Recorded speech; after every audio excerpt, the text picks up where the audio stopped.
वज़ीर ख़ारजा इसहाक़ डार ने दौरा अफ़गानिस्तान में वाज़ेह कर दिया है कि अफ़गान महाजरीन को इज़्ज़त और एहतराम से उनके मुल्क भेजा जा रहा है।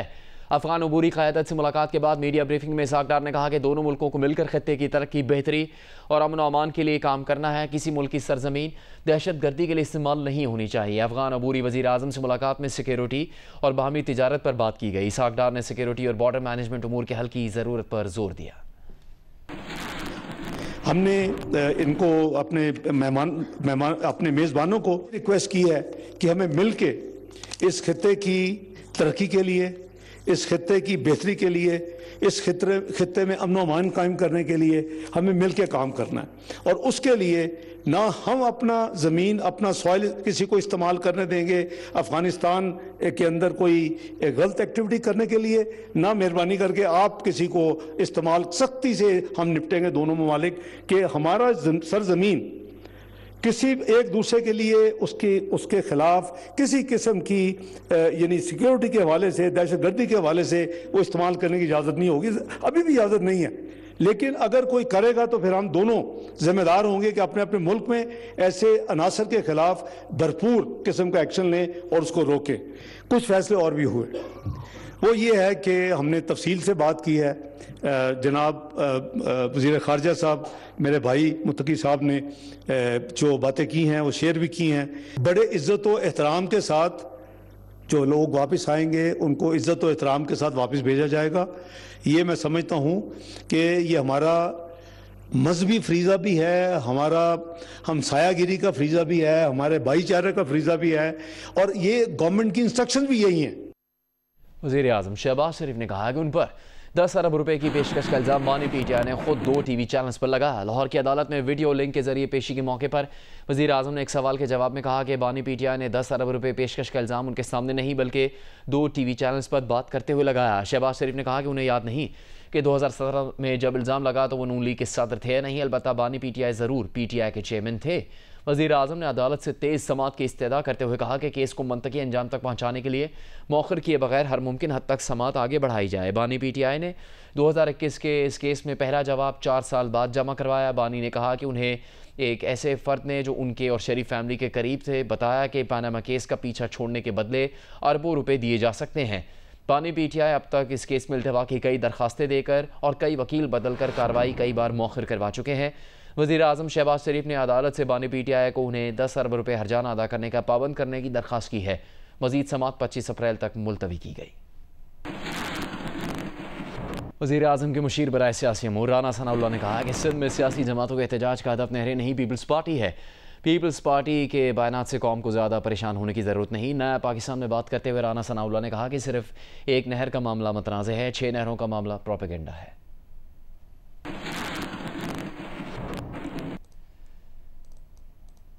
कौमी अवामी तहरीक के सरबरा अयाज लतीफ़ कलेजो ने कहा है कि एक बार फिर दरियाए सिंध पर नहरों की तामीर का मनसूबा तर्क करने का मुतालबा किया है। हैदराबाद में मीडिया से बात करते हुए उन्होंने कहा कि तौंसा पंजनद लिंक कैनाल में पानी का बहाव बढ़ाना नाइंसाफ़ी है। सिंध के किसानों को ताकत के जरिए दबाया जा रहा है।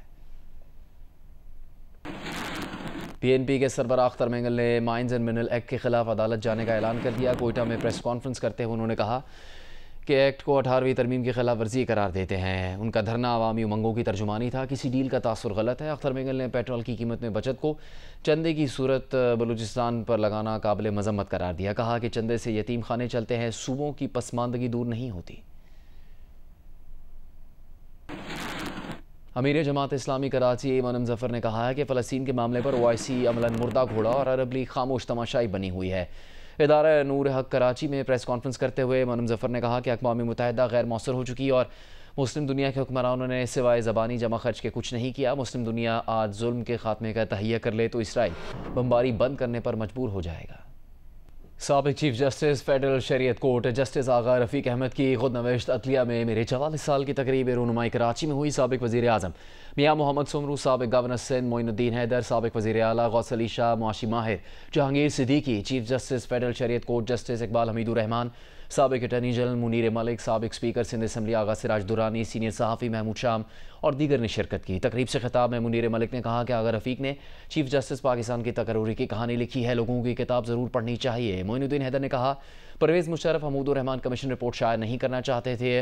मियां सुमरू ने खिताब में कहा कि अगर रफ़ीक शफ़क़त वाले इंसान हैं, किसी को परेशान देखें तो खुद मसला पूछा करते हैं।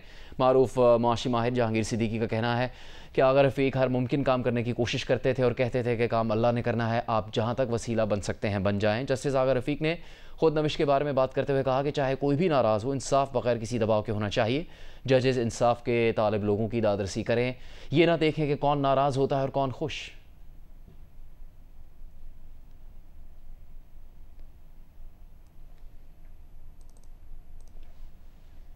कराची के इलाके सदर में अहमदियों की इबादतगाह के बाहर एहतजाज के दौरान एक शख्स की हलाकत का मुकदमा नामालूम अफराद के खिलाफ दर्ज कर लिया गया। DIG साउथ असद रजा के मुताबिक जुमे को सदर मोबाइल मार्केट के करीब अहमदियों की इबादतगाह के बाहर मुजाहरा किया गया। पुलिस और रेंजर्स ने फौरी एक्शन लेकर हालात को काबू में किया। पुलिस के मुताबिक इसी जगह पर तशद्दुद के नतीजे में एक 40 साल शख्स लईक हलाक हो गया। तर्जुमान अहमदिया जमात के मुताबिक मकतूल लईक चीमा कराची में अहमदिया जमात का सरगर्म कारकुन था। मकतूल के अहल खाना की दरख्वास्त पर कत्ल और बलवे की दफात के तहत मुकदमा दर्ज किया गया है। तर्जुमान तहरीक लब्बैक पाकिस्तान के मुताबिक जुमे के मुजाहरे और पुरतशद्दुद वाक़े से इनकी जमात का बिलवास्ता या बिलावास्ता कोई ताल्लुक नहीं। स्कॉटलैंड वुमेन क्रिकेट टीम की कप्तान Catherine Bryce ICC women world cup qualifier tournament की बेहतरीन खिलाड़ी करार पाई। चेयरमैन PCB मोहसिन नकवी ने कैथरीन ब्राइस को प्लेयर ऑफ द टूर्नामेंट का अवार्ड दिया। इवेंट में बेहतरीन कारकर्दगी पर मुबारकबाद दी।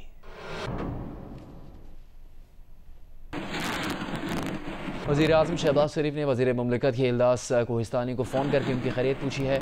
खेलदास की गाड़ी पर ठट्टा में किए गए हमले की मजम्मत की। वज़ीर आज़म ने सिंध हुकूमत से वाक़े की फौरी और मुकम्मल तहकीकात करके मुलजिमान की फौरी गिरफ्तारी और कानून के मुताबिक कार्रवाई का मुतालबा किया है। ठट्टा में खेलदास कोहिस्तानी की गाड़ी गुजरने पर कैनाल मंसूबे के खिलाफ मुजाहरा करने वालों ने उनके खिलाफ नारे लगाए। खेलदास कोहिस्तानी का कहना है कि उनकी गाड़ी पर हमला किया गया और इस दौरान पथराव भी हुआ। पीपल्स पार्टी के चेयरमैन बिलावल भुट्टो ने हैदराबाद के करीब गोठ अहमदाबाद में खवातीन से मुकालमा किया है। खातून ने उनसे कहा कि वो ईंटों के भट्टे पर मजदूरी करती हैं। जो किसी की जमीन है वडेरों की, तो वो तो मिट्टी नहीं उठाने देती हैं। अच्छा, तो हम कहाँ से कौन सी वडेरे हैं जो आपको? ये वाली नहीं, जो दूसरी जो है बराबर पानी जो आपकी इश्यूज हैं, ये कोशिश करें कि इनको हल किया जाए।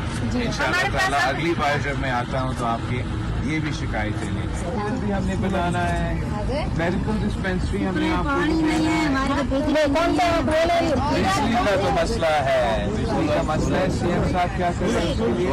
हम सोलर पे काम कर रहे हैं, इसलिए बाकी जो